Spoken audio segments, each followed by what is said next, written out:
बिस्मिल्लाहिर्रहमानिर्रहीम अस्सलाम वालेकुम। Welcome back to my YouTube channel. पिछले लेक्चर्स में हम लोगों ने क्वेश्चन नंबर 20.5 तक कर लिए थे। आज हम लोग करते हैं क्वेश्चन 20.6 जो कि मोस्ट इम्पोर्टेंट क्वेश्चन है। मोस्टली ये पेपर में आता है, तो इसको आप लोगों ने अच्छी तरह तैयार कर लेना है तो सारे मेथड सेम, लेकिन इसको आप लोगों ने अच्छी तरह देखना है। क्वेश्चन क्या है हमारे पास, optimise integration 0 to 1 13t minus 3x dot square plus 36xt dt subject to x into 0 equal to x into 1 equal 4। ठीक है, साथ उन्होंने बाउंड्री कंडीशंस भी दी हुई हैं, तो हम लोग इसका सोल्यूशन देखते हैं। सबसे पहले हम लोगों ने इंटीग्रेंड को f के इक्वल लेट करना होता है। f हमारे पास है 13t minus 3x dot square plus 36xt। ठीक है, f का हम लोग x के रिस्पेक्ट डेरिवेटिव लेते हैं, फिर x डॉट के रिस्पेक्ट लेंगे। f का जब हम लोग x के रिस्पेक्ट डेरिवेटिव लेते हैं तो हमारे पास ये भी चीज़ ज़ीरो हो जाएगी, ये भी ज़ीरो, और यहाँ हमारे पास बच जाएगा 36t। जब हम लोग f का x डॉट के रिस्पेक्ट लेंगे तो हमारे पास ये चीज़ भी ज़ीरो हो जाएगी, ये चीज़ भी, तो हमारे पास आ जाएगा -6x डॉट। ठीक है, आइलर इक्वेशन में हम लोग इन वैल्यूज़ को पुट करते हैं। आइलर इक्वेशन हमारे पास होती है partial f over partial x equal d over dt partial f over partial x dot. ठीक है, partial over f over partial x हमारे पास 36t है equal d over dt minus 6x dot.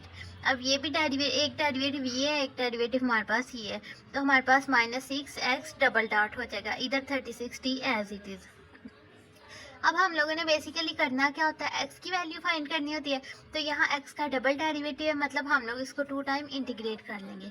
Integrate करते हैं, integrate करके हमारे पास क्या आ जाएगा, integrate with respect to t, इसकी इंटीग्रेशन लेंगे तो 18t square 36t square over 2 आएगी, 2 18 are 36, तो यहाँ हमारे पास आ जाएगा 18t स्क्वायर प्लस ये इंटीग्रेशन कांस्टेंट c1 है इक्वल -6x डॉट। अब हम लोग क्या करते हैं, अगेन इंटीग्रेट करते हैं इसको।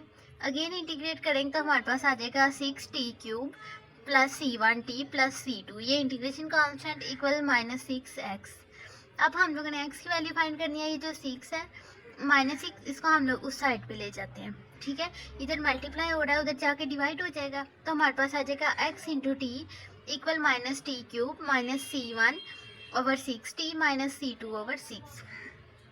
अब क्वेश्चन में उन्होंने हमें बाउंड्री कंडीशंस भी गिवन की हुई हैं, तो हम लोग बाउंड्री कंडीशन को भी पुट करके देख लेते हैं। पहली बाउंड्री कंडीशन है हमारे पास x इंटू 0 इक्वल टू, यहाँ x ऑफ 0 t की वैल्यू हमारे पास 0 है और ये हमारे पास 2 के इक्वल है। यहाँ t की जगह हम लोग 0 पुट करते हैं, आ जाएगा x into 0 equal minus t की जगह 0 माइनस c1 ओवर 6, t की जगह 0 माइनस c2 ओवर 6। ठीक है, x इंटू 0 हमारे पास 2 के इक्वल है, 2 आ गया, ये भी 0, ये भी 0, माइनस c2 ओवर 6 आ गया। ठीक है, यहाँ हमारे पास अब क्या बचेगा, ये 6 इधर डिवाइड हो रहा है, उधर जाकर मल्टीप्लाई हो जाएगा, 12 माइनस c2 इक्वल 12 आ जाएगा, तो c2 की वैल्यू हमारे पास -12 आ गई है। ठीक है, अब हम लोग आगे वाले जो सेकंड बाउंड्री कंडीशन है उसको पुट करके देख लेते हैं और वहाँ से हम लोग c1 की वैल्यू निकाल लेते हैं। सेकंड बाउंड्री कंडीशन है हमारे पास x into 1 equal 4, t equal 1। ठीक है, x ऑफ 1 इक्वल -1 क्यूब। ठीक है, सेम वही इक्वेशन में हम लोगों ने अब t की वैल्यू 1 रखी है, तो हमारे पास x ऑफ 1 हमारे पास 4 के इक्वल था, इक्वल ये -1, ये minus c1 over 6 minus c2 over 6। ठीक है, c2 ओवर 6, c2 की वैल्यू हमारे पास 12 थी, 6 2s are 12, तो इधर हमारे पास 2 आ गया। अब ये हमारे पास -1 प्लस 2 हमारे पास पॉजिटिव 1 होगा, 1 इस साइड पे जाके -1 हो जाएगा, ये देखें ना, -1 प्लस 2 है ना इस साइड पे, और इस साइड पे 4 है। ठीक है, तो ये हमारे पास 4 इक्वल, ये दोनों 1 हो जाएंगे, ये पॉजिटिव 1 है, इधर आके नेगेटिव 1 हो जाएगा, 4 माइनस 1 3 हो जाएगा, और ये वाली चीज़ एज इट इज़। अब ये इधर डिवाइड हो रहा है, इधर जाके मल्टीप्लाई हो जाएगा, तो हमारे पास आ जाएगा 6 3s are 18, सी की वैल्यू हमारे पास -18 आ जाएगी।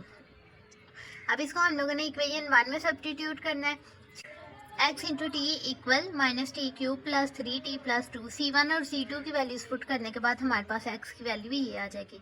अब हम लोग इसकी सफिशिएंसी कंडीशन को डिस्कस कर लेते हैं। सफिशिएंसी कंडीशन में जो हमारे पास f था इंटीग्रेंड, एफ के इक्वल, उसका हम लोगों ने एक्स के रिस्पेक्ट डेरिवेटिव लिया था तो हमारे पास 36t आया था। जब एफ ऑफ एक्स का हम लोग एक्स के रिस्पेक्ट लेंगे तो वो 0 आएगा। जब एफ ऑफ एक्स का एक्स डॉट के रिस्पेक्ट लेंगे वो भी 0 आएगा। अब एफ ऑफ एक्स डॉट हमारे पास -6x डॉट के इक्वल था। एफ ऑफ एक्स डॉट को एक्स के रिस्पेक्ट डेरिवेटिव लेंगे तो 0, और एफ ऑफ एक्स डॉट का एक्स डॉट के रिस्पेक्ट लेंगे तो हमारे पास -6 आ जाएगा। अब टी डैश का determinant F of X X, F of X X dot, F of X dot X, F of X dot आ जाएगा। ठीक है, ये वैल्यूज पुट की तो इसका डिटर्मिनेंट हमारे पास 0 के इक्वल आ गया। अब हम लोगों ने D1 का डिटर्मिनेंट लेना है। ठीक है, वो हमारे पास होता है F x dot F x dot X, F x dot और एफ एक्स के इक्वल। वैल्यूज पुट की, जैसा कि हमें पता है कि हमारे पास जो D1 का मान है वो एफ ऑफ एक्स डॉट के इक्वल होता है। ठीक है, तो एफ ऑफ एक्स डॉट हमारे पास किसके इक्वल है, -6 के, मतलब ये लेस देन 0 है। ठीक है, D2 का डिटर्मिनेंट 0 है और D1 का स्क्वायर का मतलब D1 का डिटर्मिनेंट -6 है और D2 का डिटर्मिनेंट हमारे पास 0 है।